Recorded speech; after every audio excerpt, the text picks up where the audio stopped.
Don't give up. Once you stop doing something, it's hard to get it back.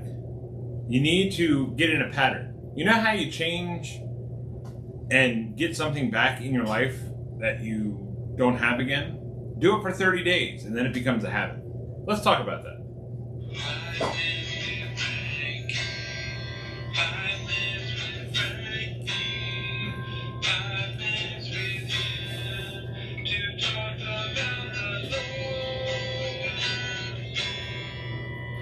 Yes. I have heard every excuse in the book. Literally every excuse in the book. Not to come to church, not to be a Christian, and not to serve others with love. I have heard every excuse in the book. Now, there are some legitimate things that people cannot do to get to church. I mean, there are bedridden people, there are people who just can't get there because of their legs or their feet or an ailment. I mean, but they try and they have a heart and they actually say, apologize. They don't have to apologize to me, but they apologize that they can't get there. And they're genuinely, their heart is there. But I have had, if I told you half the excuses, and if you made any of those excuses about your job, you would be fired. Literally.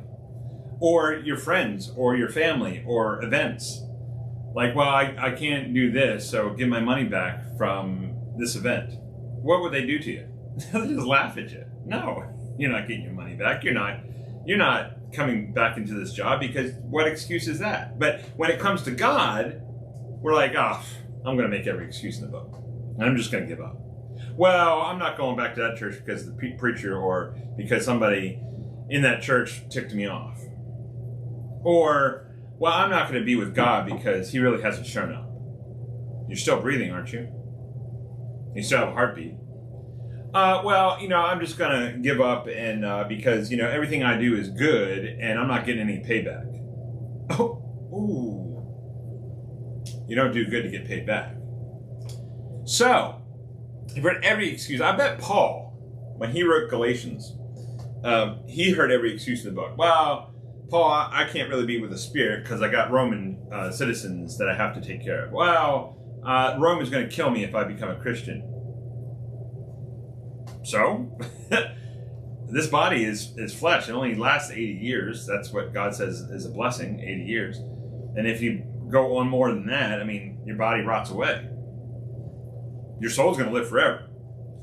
And I bet Paul heard every excuse in the book why not to become a Christian. Well, I was a Jew. My family's a Jew, and I don't really want to tick them off. Well, this, blah, blah, blah, blah, blah. And you just go down the line. Well, I'm not circumcised. I got to get circumcised first before I become a Christian. What? You're circumcised of the heart. So here's Galatians chapter 6, verse 9. And let us not grow weary of doing good, for in due season we will reap.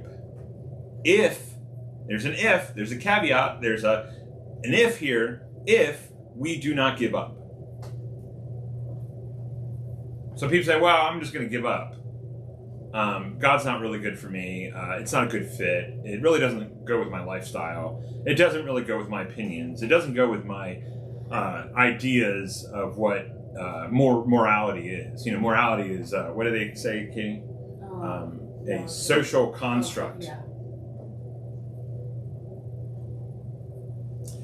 If we keep doing what God tells us to do, the benefits outweigh all the pain and all the sorrow and all the time that, quote unquote, people say we're wasting.